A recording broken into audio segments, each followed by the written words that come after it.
Hello, everyone, and welcome to today's webinar. My name is Beth Capellas, and I'm the Sales and Support Manager here at Triangle Microworks. Thank you for taking the time and joining us. Today, we will be talking about securing grid communications, unleashing IEC 62850 routable GOOSE and sampled values. Before we get started, I'd like to go over some of the housekeeping items while everyone is still joining. The webinar is scheduled to be 1 hour long. The audience is on mute, so please submit your questions online using the webinar toolbar under the section titled Questions. You can submit your questions as soon as you have them. Please don't wait until the end. We will begin answering questions online as we have several engineers monitoring the questions and responding to them directly. We'll try to take a couple of breaks to read some of the submitted questions and are also happy to stay on after the webinar is over and answer as many questions as we can. With that, I'd like to introduce the folks behind the scenes answering the questions. Today we have with us Phil Young, Senior Developer specializing in 62850 with Triangle Microworks, and also Tom Stone, Software Engineer specializing in security, also with Triangle Microworks. Next, I'd like to introduce our speakers. First, we have Jackson Moore, Application Engineer here at Triangle. Jackson received Bachelor's of Science degrees in both electrical engineering and computer engineering from North Carolina State University and has a background in power system engineering. Prior to joining Triangle, Jackson spent 5 years as a microgrid system engineer where he designed and developed load management control systems for multi-source microgrids. Currently, Jackson works with our customers and development team to understand and solve the challenges our clients face. Next, we have Herb Falk, Senior System Architect at PCI Tech. Herb has over 40 years of experience working in the automation, information exchange, standardization activities, and system integration. Previous employment was Westinghouse, Pneumologic, and Cisco, where he was responsible for 62850 and SIM integration projects and products. Herb has been involved with 62850 technology since 1982 and cybersecurity since 1993. Herb is an editor of IEC 62850 8-1, editor of several cybersecurity standards, and is the Vice President of Testing for the UCA International User Group. His work for the UCA has involved the coordination of 62850 interoperability testing since 2011.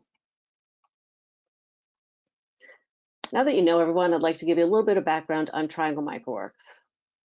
So we were established in 1994 and have over 28 years of communication protocol experience. We are headquartered in Raleigh, North Carolina, and have customers in over 70 countries. We work mostly with equipment manufacturers, electric utilities, and system integrators. The products we offer all support the standard SCADA protocols and fall into 3 categories. First category is source code libraries. We license source code directly to manufacturers for use in their devices and systems. This allows for a much faster time to market and greatly reduces their cost and development time. Licensing a source code library also includes support for your implementation and any issues that may arise in the field. We also provide testing tools supporting these libraries and protocols. These tools are used for communication testing in the lab or the field. They are designed to troubleshoot, simulate, and automate testing for both a single device or a complete substation. Lastly, we also provide a SCADA data gateway supported on both Linux and Windows for protocol translation and data concentration with standard SCADA protocols as well as OPC. It is available as software only or pre-installed on hardware. We are heavily involved in the standard committees that support SCADA protocols like UCA Group for 62850 and DMP user and technical committees. Through our participation, we help define the protocols, stay up to date on the changes taking place, and ultimately provide feedback based on our customers' needs as the protocols continue to evolve. So now that you know a little bit more about Triangle, I'd like to go ahead and hand it over to Jackson to kick off the webinar. Jackson, I'm going to go ahead and make you presenter. All right, thank you, Beth. Okay, we can see the screen. Excellent. All right, so before we get started, I just want to provide a little bit of a background of 62850. So development on IEC 62850 began in the late 1990s, and this was really in response to the need for a standardized approach to substation automation. Prior to the introduction of 61850, there was just a lot of different proprietary protocols and technologies used for substation automation, and this really made it challenging to integrate devices from different vendors. This lack of standardization hindered interoperability, increased costs, and ultimately it limited the flexibility of power system designs. To address these challenges, the International Electrotechnical Commission, or IEC, initiated the development of a new standard that would define a common language and common communication protocol for devices within substations. The goal was to enable interoperability between devices from different vendors, improve system flexibility, and then, as I mentioned, ultimately reduce associated costs with substation automation. So the first edition of IEC 61850 was actually published back in 2004 and incorporated not one, but 3 distinct communication protocols, as well as an accompanying engineering process. GOOSE, or Generic Object-Oriented Substation Event, was introduced as a high-speed, communications-based alternative to traditional copper wiring used for control and status signals.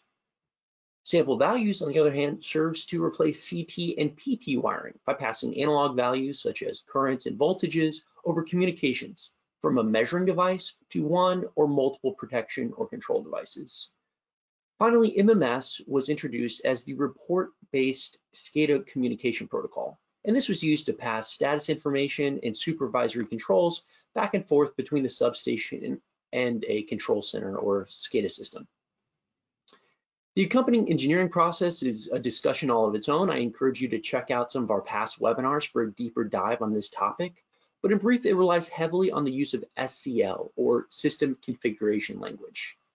SCL is a standardized XML-based language which provides a common format for specifying, designing, and configuring an entire digital substation. Since its introduction, IEC 61850 has continued to evolve, incorporating new features and capabilities to meet the changing needs of the power industry. So now that we have a little context as to what 61850 is and how it came to be, let's take a look at where we are today. So now in its second major revision, IEC 61850 has achieved widespread support from both device manufacturers and electrical utilities. And in fact, it's considered the de facto standard for substation automation and communication in much of the world. It has seen continued development and updates to address new requirements of technologies such as wide area protection and control, cybersecurity, and interoperability with distributed energy resources, or DERs. Today, we'll be discussing 2 specific additions to the standard and the use cases that they enable. First is the introduction of routable variants of the GOOSE and Sampled Value message protocols that I mentioned before. Originally optimized for use within a single substation, these protocols were implemented in layer 2 of the OSI stack. Practically, this meant that their use was limited to a flat network architecture, and any use case which required GOOSE or sample values to extend beyond one physical network would share this same limitation. The introduction of routable variants, which package GOOSE and sample value messages into UDP multicast packets, allows for this technology to extend beyond a single network. This change is in part what necessitated the second addition to the standard that I'll be discussing, which is security. While security for MMS communications was first introduced in 2007 as part of IEC 62351-4, and it's been enhanced more recently by the end-to-end variant, specified in 62351-6, there has historically been no standardized approach to security and security for GOOSE and sample values.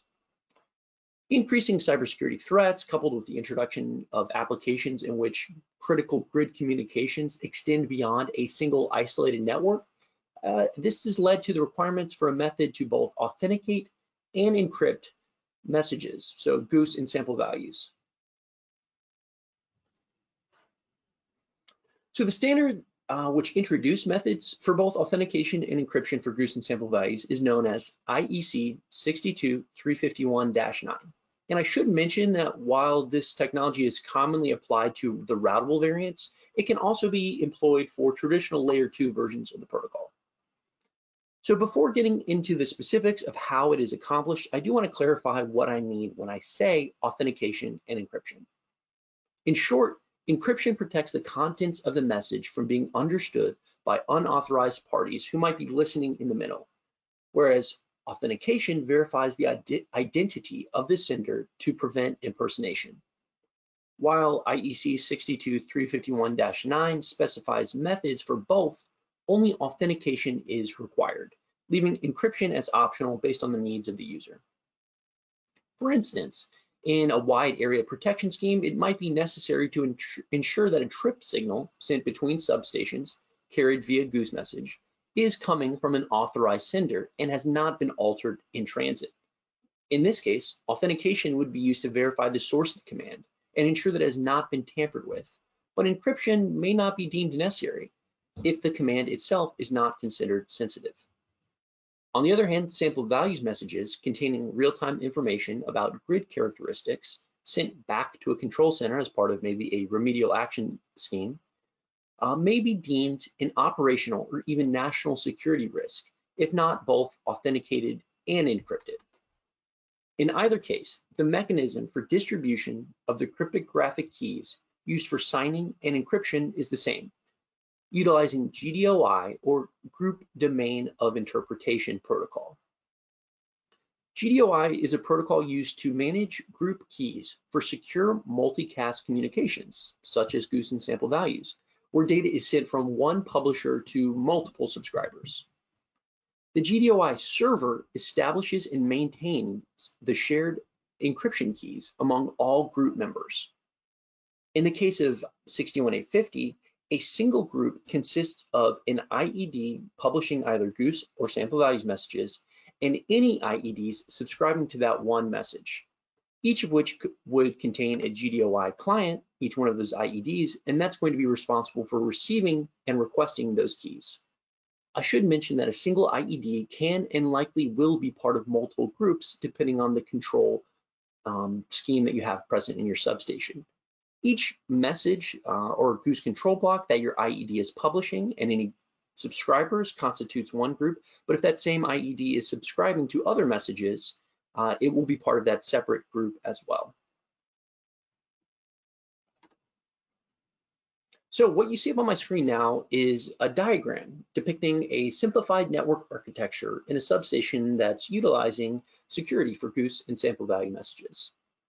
Up at the top, depicted with the key icons, are the Key Distribution Center, or KDC servers. As mentioned before, these use the GDOI protocol to securely distribute keys to participating IEDs, each of which contains a KDC client which receives these keys. As part of IEC 62351-9, the standard that describes this mechanism, there's also defined the ability to have redundant KDC servers for increased resiliency, as shown here. Depending on the use case, the KDC servers may be co-located in the substation with the IEDs, or they could be spread across multiple substations if you're using, routable GOOSE to send message between substations, or they even could be at a remote third-party site. As mentioned before, GDOI stands for Group Domain of Interpretation, and in this diagram, the three IEDs at the bottom represent a single group that I was speaking about before, consisting of a single publisher up here at the top and one or more subscribers. In this case, we have two. So this means that they will each receive the same set of unique keys for their group, and this will be used for signing and encrypting in the case of the publisher and authenticating and decrypting in the case of the subscribers. Now, this transfer of keys can take place via a pull request initiated by the IEDs or a periodic push from the KDC server, and that's a process that I'll go into a little bit more detail now. So pull versus push. So as I mentioned, pull is going to be initiated by the IEDs themselves, and this has the advantage of mutual authentication. What I mean by that is, well, it's more than just a simple checking for certificate validity. It's checking to see, is that certificate expired? Has it been signed by a trusted authority? And additionally, has it not been revoked since that initial time that it was received or generated? On the other hand, push, well, this is going to be initiated by the KDC server itself. So that was up at the top of the last diagram. So one benefit here is that it does allow for KDA, or key distribution authentication. This basically makes sure that all IEDs have in fact received the keys, and a confirmation of receipt is sent back from those IEDs. So you can pause rotation. I distribute keys out to, let's say, all 25 IEDs in my substation, and they send a confirmation of receipt. Once I receive that, then I give the okay to go ahead and roll over to the next key. If less than a certain percentage of my IEDs have received the new and updated keys, I have the option to pause key rotation and continue to use the last set of keys. Another advantage of push is how it scales for large systems. So you can push keys out to a multicast address. And if I have many IEDs that are subscribed to that multicast address, it takes one single message to distribute keys to all members of a specific group, instead of each one of those IEDs needing to request keys individually. So here we have a diagram that just illustrates this point a little bit further and shows how a push would work or how a pull would work. So on the left-hand side, we have a group member. In 61850 terms, this is going to be an IED. And the first thing he'll do when he boots up, indicated by this icon here, is initiate a pull exchange. So he'll reach out to the KDC server and request a new set of keys. When those new set of keys come back, he will be in a wait period until the key rotation period expires. This might be 2 days, this might be 2 weeks, but some period of time to wait until it needs to, the group member or IED needs to request new keys. When that time expires, he'll go out and request new keys again. And all IEDs that are a member of this group will have the same key rotation period, and they'll all be requesting keys at the same time, and know to switch over at the turn of the clock. On the other hand, a push, as I mentioned before, is initiated by the KDC server. So in this case, when it powers up, initially a pull will be requested by the group members, but all future key exchanges will be initiated by the KDC server, and it will, at the expiration or prior to the expiration of the key rotation period, push down new keys to all members, and then wait until the key rotation period has expired, and then push down a new set of keys.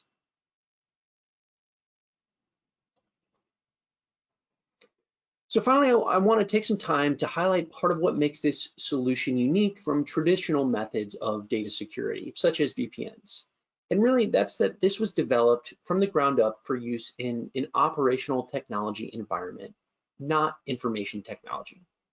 So while OT and IT share many common goals, the priorities of these goals that we rank them in often differ. In the world of power distribution and transmission, where reliability is our key metric of success, availability often becomes the chief concern, followed by integrity and confidentiality. In the world of IT, we often see these things reversed. So with this in mind, many availability-focused features have been incorporated into the standard. Listed here are a few that I want to highlight. First, the standard was designed in such a way as to give flexibility to those who implement it. I touched on this already when I mentioned that encryption is optional based on the needs of the user, but this extends to other policies as well, such as the key rotation period and key delivery assurance. Key rotation period I alluded to before, this defines how frequently cryptographic keys change, halting a would-be attacker's ability to decrypt future messages should an old key be compromised, because new keys are now in order. So if we estimate that it might take an attacker 2 days to, with the supercomputer to crack a set of keys, we set the key rotation period to less than that. We always have forward security. Key delivery assurance provides a mechanism for the GDOI server to confirm that group members have received the necessary keys and can halt rotation if required. As I mentioned before, this is a benefit that comes when using the push method of key delivery. So these features and others, such as the option to add redundant KDC servers that I mentioned before, well, these were incorporated to ensure that the increased complexity introduced by security does not lead to a less robust or reliable power grid, but instead quite the opposite. And now I'm going to open up Garibaldi, the KDC server available today from PCI Tech and resold by Triangle Microworks, and take a look at just how easy it is to use and configure.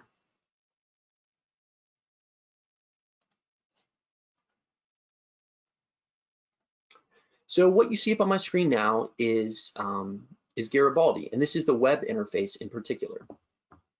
So this allows us to log in, configure, and set up the tool. So I start out by just clicking submit.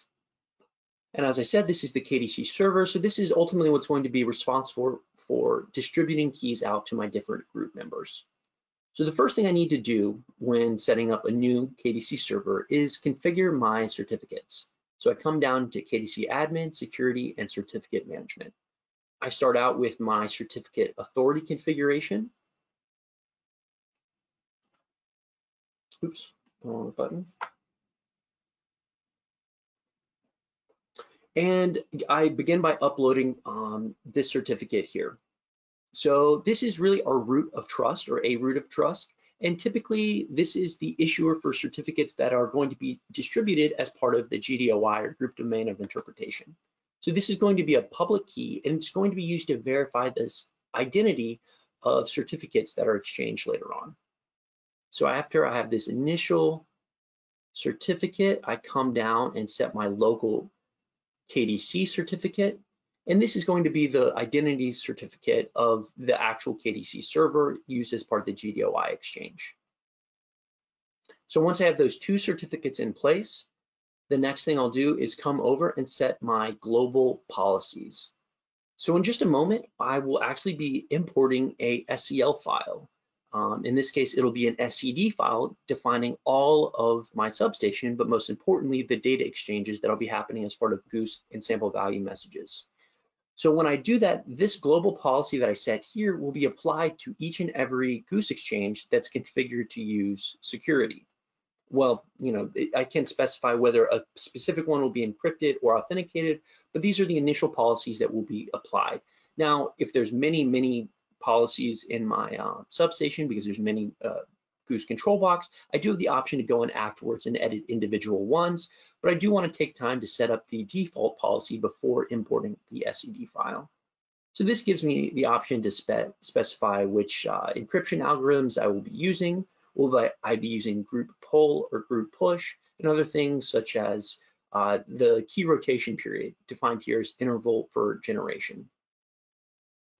So after I have my global policy set, I come down into SCL management, and this is where I would upload my SCD file, which, as you can see, I've already done here. So these represent the different GOOSE and sampled value control blocks that are present within my SCD file. And here I see 4 different ones. This one in the middle I see has been configured to use rGOOSE or Routable GOOSE. Selecting it, I can see the different subscribers highlighted in this window below that are configured to subscribe or receive this particular GOOSE message. Now to configure further, I could either click this Go to IED Management page, or back from the drop-down up at the top, go to IED Management, and then select that same IED. Again, down here, I see the different publication groups present on this IED, or in this case, the GOOSE control block. So I click on that same stat GOOSE control block that's configured to use rGOOSE. And then down here, I see the subscribing IEDs again, and now I can edit the individual policies for this particular publishing group or GOOSE control block. So once that is complete, I'm really done with my KDC server. Everything is up and running and ready to go. And now the only thing I need to do is configure my group members, or IEDs. So to represent that configuration, I'll actually be using Distributed Test Manager, or DTM. So in this tool, I am simulating an IED. It's a multi-protocol simulation tool, but today I'm using it for a 61850 IED. And if I want to configure this particular IED to use security, the first thing I need to do is modify the SCL file, just to make sure that those GOOSE control blocks are configured to use rGOOSE or Routable GOOSE, and make sure that security is enabled. And then all I need to do on the actual IED itself, outside of the SCL file, is come in here to manage KDC client configuration. And here I'll just put in the IP address of my KDC server. If I have redundancy set up, I'll put in the IP address of the second KDC server, an identity certificate for this local IED, and then a password that is associated with that certificate. And then I'll just finally click Enable KDC Client, and then I am done. So this is the process that you would use in DTM, but ultimately these are the same 4 parameters that you would need to enable on any IED which supports this technology. With that, I'm going to go ahead and turn it back over to Beth for a quick Q&A session if we have time. Mm-hmm. Yeah, we did have a couple of good questions come in. I'm going to direct this first one to Herb. So Herb, you might want to take yourself off mute. So we had someone come in and ask about the interoperation between 62150 and DMP. So, are we going to discuss it? I know this presentation is focused specifically on 62150, but is there anything you can say concerning how it interoperates with DMP? They're two totally different protocols. So DMP is a SCADA protocol, and the equivalent in 61850 is the MMS profile. So you can't use DMP to communicate with an IEC 61850 only device, but there are devices out there that support both. I hope that helps. Okay. Another question that came in, are GOOSE and RSV in this demo are transmitted over layer 2 or layer 3? They're transmitted over UDP/IP, so layer 3 and 4. Okay, great. And the next question that came in, since we are sending the GOOSE messages and sample values to a multicast address, do we know which IP subscribe to it in advance? If so, why do we need to use multicast?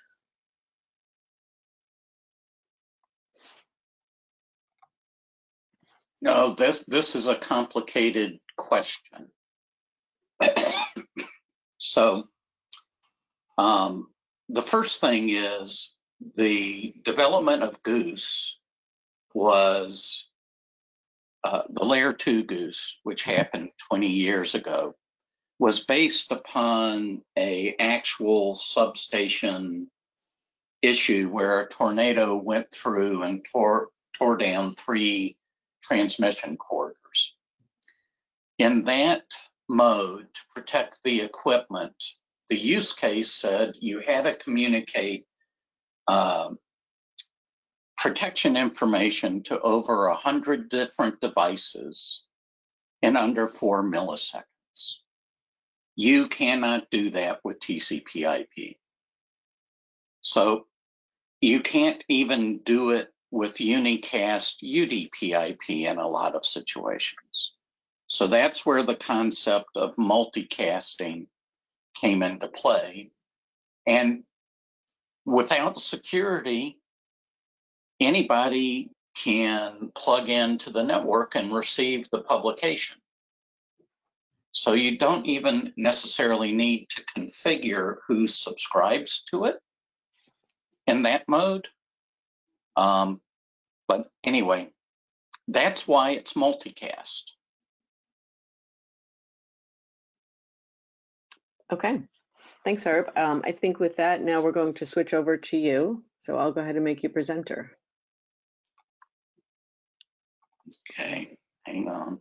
And you should have the screen. Yeah, I'm just getting ready. Yep. Can you guys see my display? Yes. Okay. So just to reiterate a little bit about what Jackson was talking about, this is a view in inside of a real implementation of 2 GEUR relays that are participating in a single group via multicast. And there are a couple of things that I just want to show kind of internal to how resiliency is actually achieved. So you can see here are the 2 keys. One is activated, one is activating. Same thing over here. So Jackson did cover that there are 2 sets of operational keys delivered, and you can see the time to expire or the time to activate in seconds over here. And you can see there's a direct correlation in the ID for that key. And this is how the devices can match up which keys are in use.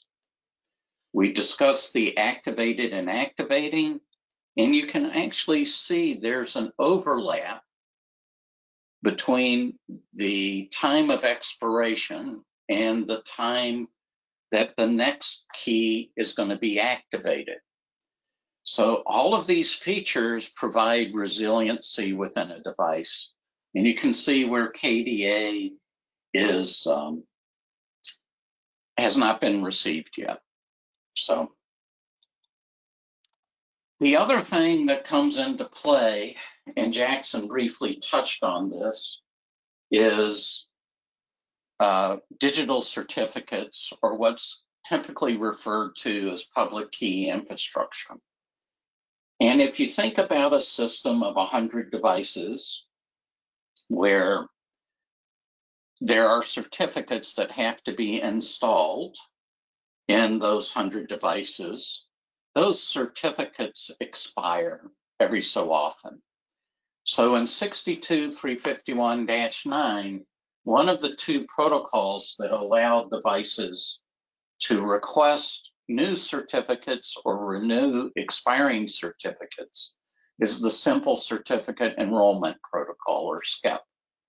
There's also a methodology to a protocol called Online Certificate Status Protocol, OCSP, that allows devices in the KDC to check if the certificates that are exchanged as part of GDOI have been revoked. For those of you in the security realm, this is how you can do real-time queries of certificate revocation list. Now, in utilizing SCEP, what happens is there's a trust anchor that gets established, and then typically an intermediate CA or more than one intermediate CA. And the lowest intermediate CA is typically the one that is used to actually provide and sign certificates. But SCEP does provide the entire CA chain, which would also be available to devices that implement SCEP. And what you see in front of you is just an example interface that you might see in the KDC or the KDC client. So use cases for security of GOOSE, Routable GOOSE sample values are quite extensive. The Routable variants we'll get into, but really are best utilized for transfer, trip, and remedial action, which goes across large geographic areas, and fault location isolation and system restoration, FLISR. There are utilities that we'll talk about that are requesting authentication for layer 2 sample values in Substation, and there is an impact on how do you test a secure substation using this technology. So let's talk about how current utilities are using layer 2 GOOSE without security to do transfer, trip, and remedial action. Well, you can do it by using L2TP over a VPN to tunnel layer 2 GOOSE from one substation to another. This provides wide area network protection between the substations, but it creates a flat layer 2 network that most IT and OT staffs don't like to maintain since they're in geographically disparate sites. If you do layer 2 GOOSE without the 62351-6 security methodology, there's no end-to-end authentication between the publisher and the subscriber. So it's easy to gain access to one end or the other of the VPN tunnel, and actually create threats from those locations. Our Goose was designed to always have security, which was end-to-end authentication. It runs over UDP/IP, so it's normal IP networking. And you can encrypt it either by using VPNs or the IEC 61850 security policies that are called out in 62351-6.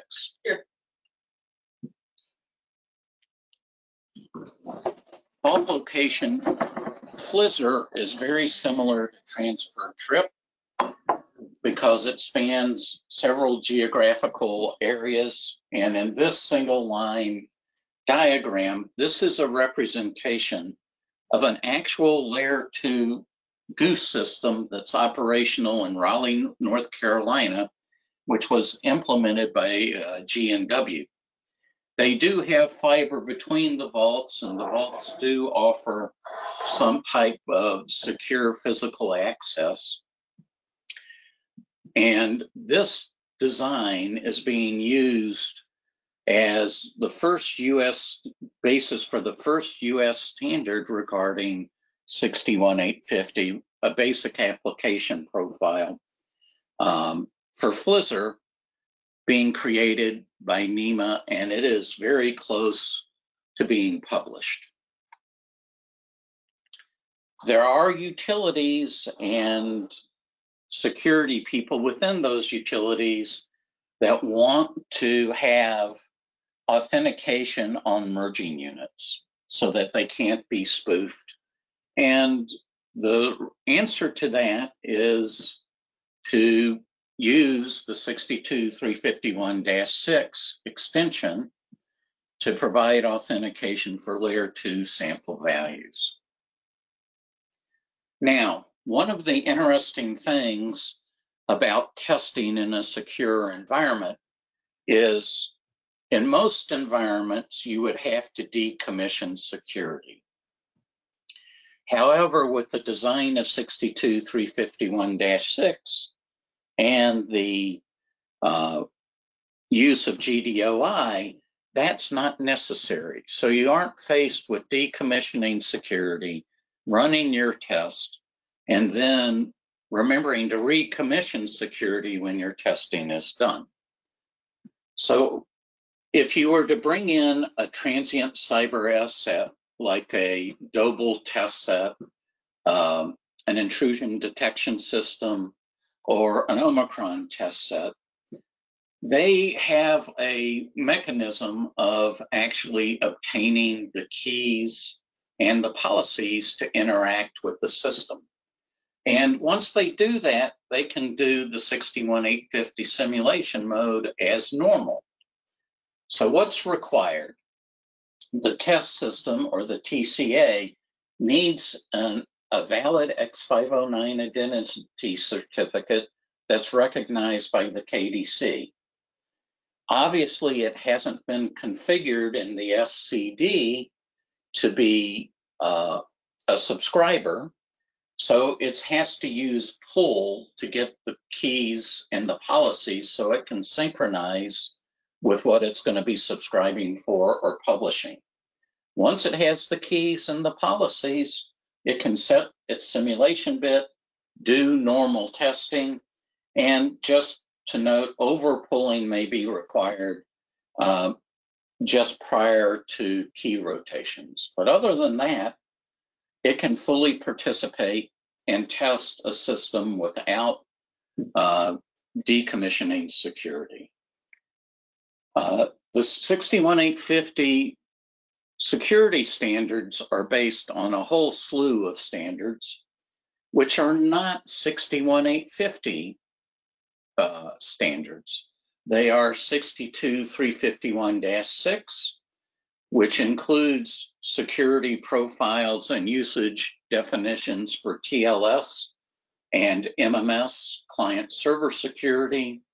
62351-9 contains the key distribution specifications for GDOI. And 62351-6 in conjunction with 61850-8-1 specifies security protocols that are used and extensions to provide end-to-end authentication, optional encryption, and key and policy management and delivery related to GOOSE, GOOSE sample values, and routable sample values.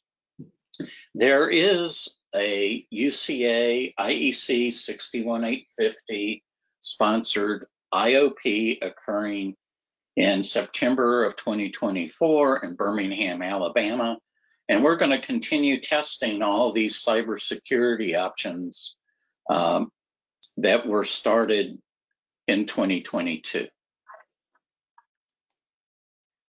One of the questions that typically comes up is, what is the impact on doing crypto on the performance of GOOSE or sample values? And we're working on doing research in this area for an IEEE technical report or white paper that is going to be published about using security for GOOSE and sample values, believe it or not. And these are some initial results that show that when you have crypto acceleration, which is basically available in most modern CPUs these days, you're looking at less than 1.5 microseconds impact if you use AES GMAC or the AES Galoric methodologies. And the reason of the research was to come up with a recommended default for best performance for the encryption and decryption and MAC algorithms that are specified in 62351-9. Now, you saw a slide. Oh, let me just say, obviously, if you have to do this in software and you don't have crypto acceleration, depending upon your CPU, it can go up to as high as 50 microseconds, but still, that's not bad. Okay, so there is an evolving ecosystem of devices and vendors that have declared support for the routable GOOSE or 62351-9 key management, and these include GE, Schneider Electric, Siemens, Toshiba, and other vendors who don't want to be named until they actually release their products. GE and Toshiba were at the 2022 Interop testing this, and I hope Schneider Electric and Siemens will be at the 2024 to test. Meinberg, which is a PTP clock vendor, is looking at using 62351-9 key distribution and policy management to actually manage the policies for the power profile security tag. So this can bring authentication to PTP as well. There are monitoring and testing sets that are available or will be available shortly from Triangle Microworks. You saw DTM and TSP also has this capability. Doble has committed to providing this capability very shortly, and Nozomi has an IDS that can interact with the KDC, and G&W is working very hard to be an integrator for this technology. And with that, what's going on in the utility world, the user space? Well, Denmark theoretically has a national standard about this. There is a FAT for an GOOSE system over in Europe about to be executed, and it's appearing in multiple RFPs.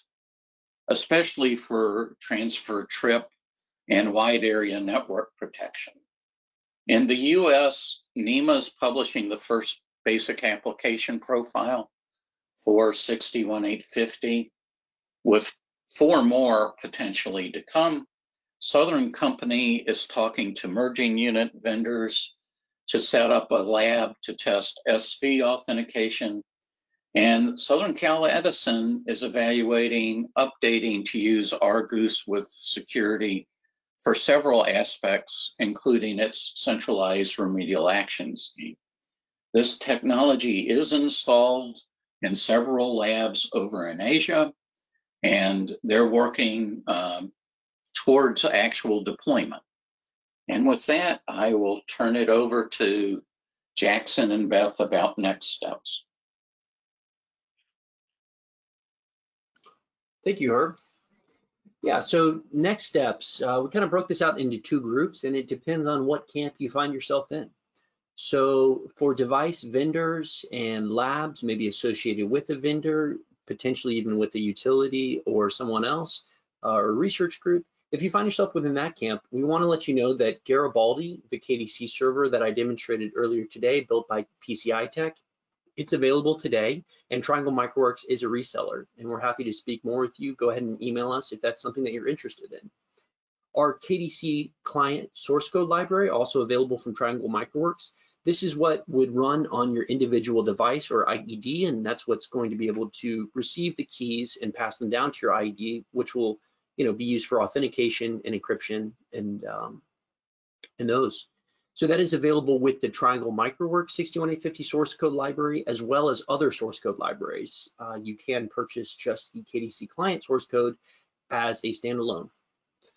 And then when it comes to testing and simulating, we have 2 different tools that fit into that camp. So TSP, or Test Suite Pro from Triangle, as well as DTM, or Distributed Test Manager. Test Suite Pro, as you might have seen in some of our past webinars, is a client test set, and it allows you to subscribe to Goose messages and can communicate with the KDC server to decrypt and authenticate those messages. Whereas DTM, or Distributed Test Manager, multi-protocol simulation tool that I showed briefly earlier on, and that can be used to simulate a 61850 server that is either publishing or subscribing to Goose or sample values messages that are regular layer 2 or routable, and including authentication and encryption for all of that. So for utilities, I guess we would ask you to start asking vendors for this technology. It's a major enhancement over what's available now. It obviously has the benefit of security, which is becoming more important in our world. So start writing it into RFQs and start requesting it. And when you are ready to move forward with the proof of concept, that can be accomplished today using Garibaldi, DTM, and Test Suite Pro, as I mentioned. You can recreate the demo that I did earlier and start sending and receiving authenticated and encrypted Goose and sample value messages and seeing the impact it'll have on your system. So with that, I just want to say thank you to everyone for attending, and I'll go ahead and hand it back to Beth for a final question and answer session. Great, thanks, Jackson. Before I get to the rest of the questions, we do have several to go through. I do want to just wrap up with some of my final thoughts here. So again, thank you for attending today's webinar. This does conclude the presentation part of it.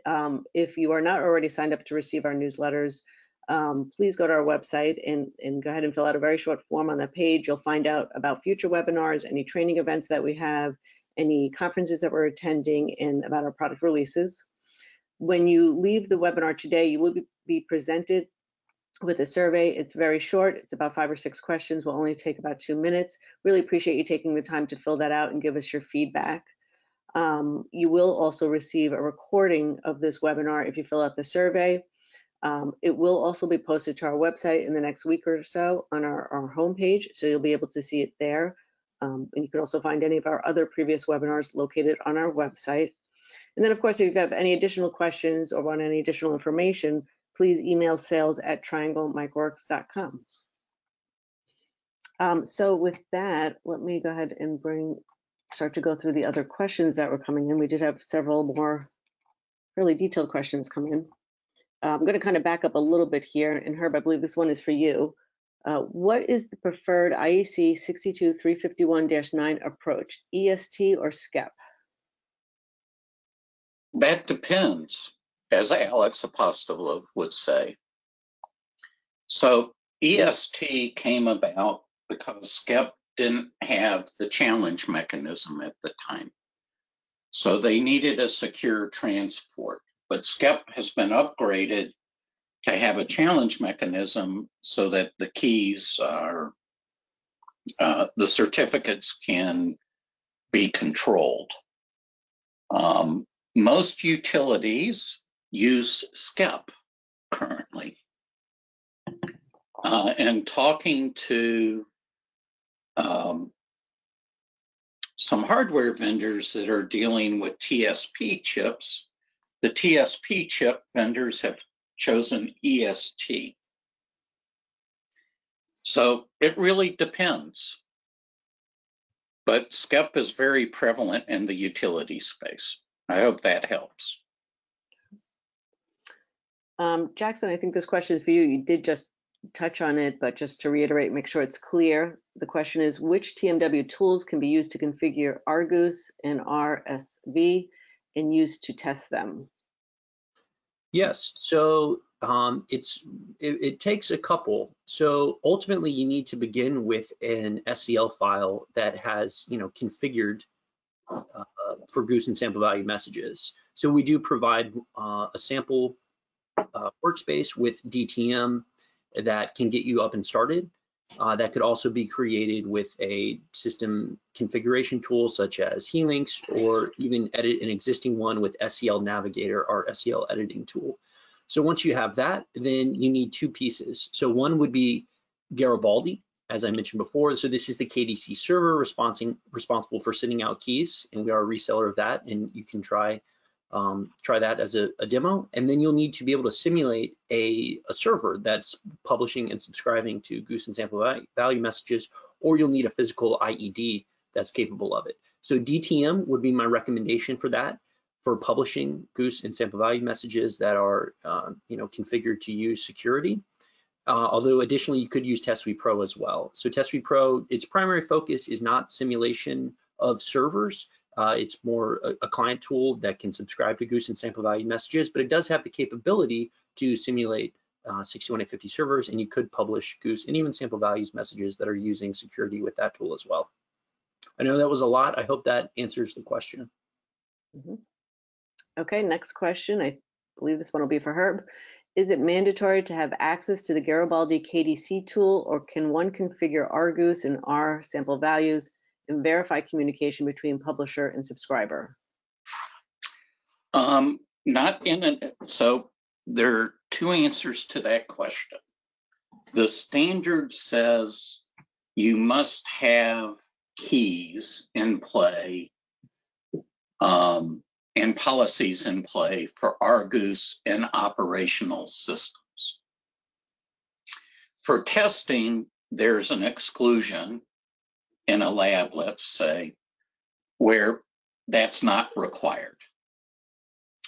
And some vendors start out with pre-shared keys and pre-configured policies, but that's really not very useful in managing a secure environment and an operational system. So operational systems really do require a KDC, in my mind. Okay, next question. How does the KDC client know that the KDC server is the authentic server? And there's a second part there. Is there a method for the KDC clients to talk to a certificate authority, or is it provided at the configuration of the client?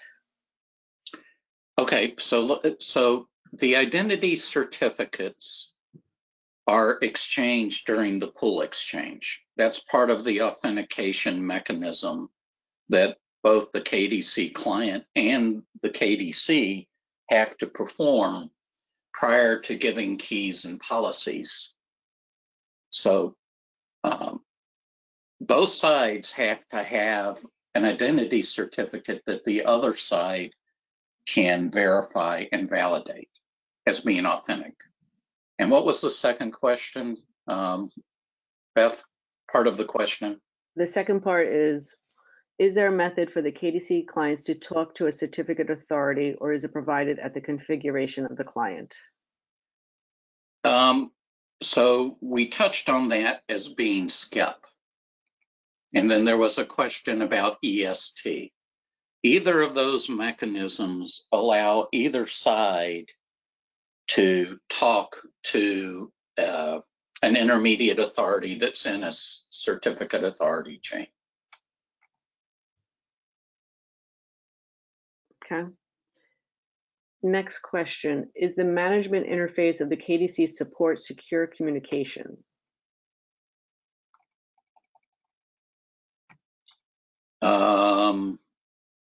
It can do HTTPS. It requires login via either locally configured username, password, radius, or a two-factor attribute certificate. So I would say it is secure.